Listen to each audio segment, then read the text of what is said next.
Good morning friends, എല്ലാവർക്കും രാഗം കിച്ചൻസിലേക്ക് സ്വാഗതം. നമ്മൾ ഇന്ന് ഉണ്ടാക്കാൻ പോകുന്ന അടിപൊളി നാടൻ മാങ്ങ അച്ചാറാണ്. അതിനായി നമ്മൾ മാങ്ങ ചെറുതായിട്ട് നമ്മൾ അരിഞ്ഞെടുത്തിട്ടുണ്ട്. അതിലേക്ക് കാന്താരി മുളക് എല്ലാം യോജിപ്പിച്ച് കാന്താരി മുളകും ചെറുതായിട്ടാണ് എടുത്തേക്കുന്നത്.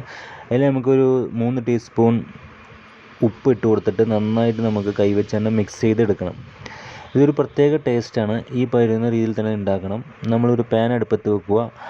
ആ പാൻ നന്നായി ചൂടായിട്ട് വരുമ്പോൾ അതിലേക്ക് നമുക്കൊരു 3 ടീസ്പൂൺ മുളക് പൊടി, 2 ടീസ്പൂൺ കാശ്മീരി മുളക് പൊടി ഇട്ട് കൊടുക്കുക. എന്നിട്ട് നന്നായിട്ട് നമുക്ക് മിക്സ് ചെയ്തെടുക്കണം. ഈ പൊടി ഇങ്ങനെ നമ്മൾ ചൂടാക്കി എടുക്കുമ്പോൾ ഒരു പ്രത്യേക ടേസ്റ്റാണ്. അതിലേക്ക് 1 ടീസ്പൂൺ മഞ്ഞൾപ്പൊടിയും കൂടി ഇട്ട് കൊടുക്കുന്നു.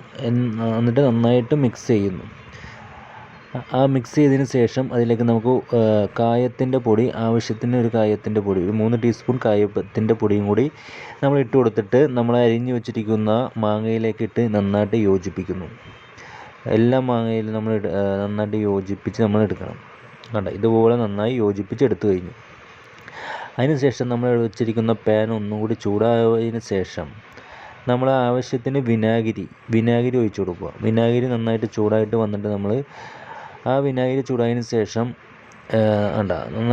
ഇത്തിരി തിളച്ച് വരുന്നുണ്ട്. മീഡിയം തിള വരുമ്പോൾ നമ്മളത് മാങ്ങയിലേക്കിട്ട് കൊടുക്കുക. എന്നിട്ട് നന്നായിട്ട് മിക്സ് ചെയ്തെടുക്കണം. മാങ്ങ നന്നായിട്ട് മിക്സ് ചെയ്തെടുക്കുക. വിനാഗിരിയും ഉപ്പും മറ്റുള്ള പൊടികളൊക്കെ ചേർന്ന് മാങ്ങ നല്ലൊരു ടേസ്റ്റിലേക്ക് വന്നിട്ടുണ്ട്. ഇങ്ങനെ മാങ്ങാച്ചാർ ഉണ്ടായിക്കഴിഞ്ഞാൽ നമുക്ക് ചോറിനൊപ്പം തന്നെ ചോറ് തീർന്നു പോകുന്നത് തന്നെ നമ്മളറിയില്ല. അത്രയ്ക്ക് ടേസ്റ്റാണ്. നമുക്ക് നമ്മുടെ ചാനൽ സബ്സ്ക്രൈബ് ഉണ്ടെങ്കിൽ എല്ലാവരും സബ്സ്ക്രൈബ് ചെയ്യണം, സപ്പോർട്ട് ചെയ്യണം. രാഗം കിച്ചൻസ് എന്നാണ്. എല്ലാവരുടെ സപ്പോർട്ട് ഉണ്ടെങ്കിലേ നമുക്ക് അടിപൊളിയായിട്ട് മുൻപോട്ട് പോകാൻ പറ്റുള്ളൂ.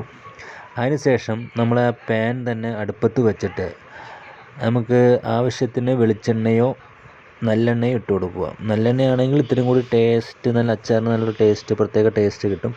അതിന് ശേഷം നമ്മൾ എണ്ണയൊക്കെ ചൂടായിട്ട് വരുമ്പോൾ അതിലേക്ക് നമ്മൾ കടുക് 1 ടീസ്പൂൺ കടുക് ഇട്ട് കൊടുക്കുക.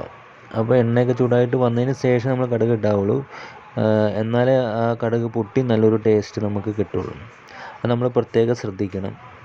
ഇതുപോലെ അച്ചാറുണ്ടാക്കി നമ്മൾ കൊടുത്തു കഴിഞ്ഞാൽ ഭയങ്കര ടേസ്റ്റ്. നമ്മൾ കല്യാണ വീടുകളിലൊക്കെ ഉണ്ടാക്കുന്ന ഒരു അടിപൊളി നാടൻ മാങ്ങ അച്ചാറാണ്. നമ്മൾ കാന്താരി മുളക് ഇട്ട് വെച്ച അടിപൊളി നാടൻ മാങ്ങ അച്ചാർ. നമ്മൾ കടുകൊക്കെ പൊട്ടി വരുമ്പോൾ കറിവേപ്പില നമ്മൾ അതും കൂടി ഇട്ട് കൊടുത്തിട്ട് നമ്മൾ ഈ മാങ്ങയിലേക്ക് മിക്സ് ചെയ്തെടുക്കണം. ഇത്രേ ഉള്ളൂ പരിപാടി.